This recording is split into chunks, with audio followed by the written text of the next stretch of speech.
ስፔክትራል የተሰኘው ፊልም በጦርነት በምትታመስ ሞልዶቫ ውስጥ የሚካሄድ የሳይንሳዊ ልቦለድ ፊልም ነው። የአሜሪካ ልዩ ኃይሎች እነዚያ በዘመናዊ ቴክኖሎጂ የተሰሩ የማይታዩ አካላት የሚመስሉ ስፔክትራል የተባሉ ኃይሎች ጋር ይፋለማሉ። አንድ የዳርፓ ሳይንቲስት የእነዚህን ሁሉ ሚስጥር ለማወቅ ከወታደሮቹ ጋር ይቀላቀላል።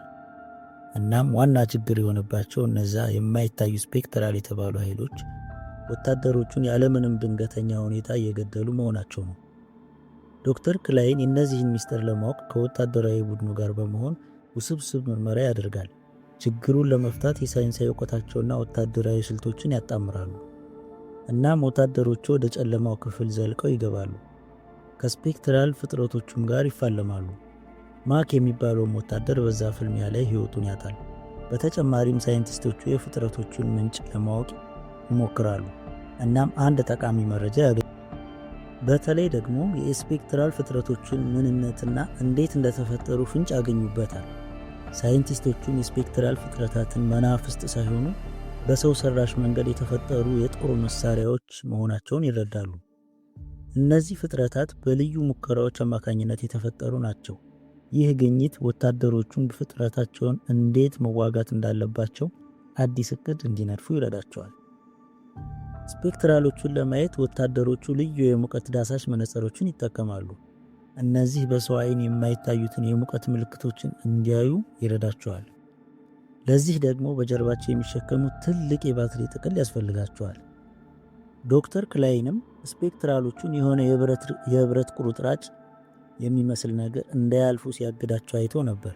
እናም ያን ግብአት ወስዶ የተለያዩ መሳሪያዎችን ለመስራት ወሰነ። ይህንንም ለወታደሮቹ ይነግራቸውና አብረው ብዙ መሳሪያ መስራት ይጀምራሉ። መሳሪያዎቹንም ያለምንም እንከን ሰርተው ይጨርሳሉ። ያላወቁት ግን እነሱ ከነበሩበት ፊት ለፊት እነዚያ ፍጥረታቶች መኖራቸውን ነው። ዶክተር ክላይንም ወደ እነሱ ሲያበራ ብዙ እንደሆኑ ያያል።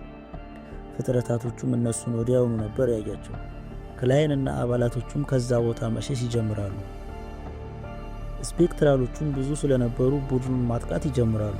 ቀደም ብለው የሰሩት መሳሪያም ሙሉ በሙሉ ሊያስቆማቸው አልቻለም። ነገር ግን የተወሰነ ጊዜ አግኝተው ነበር ለመሸሽ። ዶክተር ክላይንም ስፔክትራሎችን ለማየት የሚጠቀምበት ባትሪ መሰል መሳሪያ መስራት ያቆማል፣ ማለትም ይበላሽበታል። ተስፋ በቆረጡበት ሰዓት የወታደሮቹ ሌላኛው ቡድን ቦታው ላይ ይደርስና እንደገና ከባድ ትግል ያደርጋሉ። እናም ዶክተር ክላይንን ጨምሮ የተወሰኑት ነበሩ ተርፎ መውጣት የቻሉት። እነዚህ ፍጥረቶች በመሳሪያ በቀላሉ እንደማይጠፉ ተረድቶ ነበረ። ዶክተር ክላይን አዲስ የተቀላቀሉትን ወታደሮች ስፔክትራል የሚባሉት ፍጥረቶች ሰው ሰራሽ እንደሆኑና እነሱን ሊያጠፉ የሚችል መሳሪያ መስራት እንደሚችል ይነግራቸዋል። ወታደሮቹም ብዙ ጥያቄ ይጠይቁት ጀመር። እንዴት እንደሚያጠቁ አይተው ስለነበረ ክላይንን ማመን አልፈለጉም። ነገር ግን ሌላ አማራጭ ስላልነበራቸው በክላይን ሐሳብ ይስማሙና እንደገና ሌላ መሳሪያ ለመስራት ይዘጋጃሉ። ዶክተር ክላይንም እንዳለው መሳሪያውን ሰርቶ ጨረሰ። እናም ስፔክትራሎች ወዳሉበት አካባቢ ይሄዳሉ። ዶክተር ክላይን የሰራውን መሳሪያ አንዱ የወታደር ቡድን የሆነው እነዚያ በአይን የማይታዩ ፍጥረቶችን አንዱን ተኩሶ ይገድለዋል። መሳሪያው በትክክል እንደሚሰራ ለቡድኖቹ ይነግራቸውና ሁሉም ቡድኖች መውረድ ይጀምራሉ። ወታደሮቹም እንዳሰቡት ስፔክትራሎችን ማጥቃት ይጀምራሉ። እነዛ ፍጥረቶችን በተናጠል በተመቱ ጊዜ የመሳሪያውን ኃይል አልቻሉትም ነበር እና መሞት ይጀምራሉ። ነገር ግን በጣም ብዙ ስለነበሩ ወታደሮቹ ራሱ መቋቋም አልቻሉም ነበር። ዶክተር ክላይንም ወደ ላብራቶሪ ገብቶ እነዚያን ፍጥረቶችን የተፈጠሩበትን ላብራቶሪ እስካላጠፋው ድረስ መሳሪያው ጨርሶ የሚያጠፋቸው አይሆንም። ዶክተር ክላይን ጋር አብራ የምትሰራው የሳይንስ ሊቅ ዶክተር ፍራን ማዲሰን ስትሆን እነዛ በአይን የማይታዩት ፍጥረቶች ከላብራቶሪው እንዴት እንደወጡና እነሱን ሊያጠፋ የሚችለውን መሳሪያ ያገኙታል። ኢንስታይን ኮንደንሴት የተባለውን ማሽን ጋር የተያያዙ ኬብሎችን ማላቀቅ ይጀምራሉ።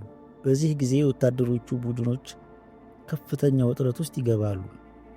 ዶክተር ክላይንም ይሳካለትና እንዳለ ከኢንስታይን ኮንደንሴት ጋር የተያዙትን ማለትም ከኃይል ምንጩ ጋር የተያዙትን ኬብሎች ያላቃቸዋል።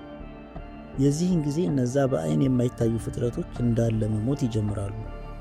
ስፔክትራል የተሰኘው ፊልምም ታሪኩ ይህን ይመስል ነበር። ፊልሙን ከወደዱት ሰብስክራይብ በማድረግ ያበረታቱን። እናመሰግናለን።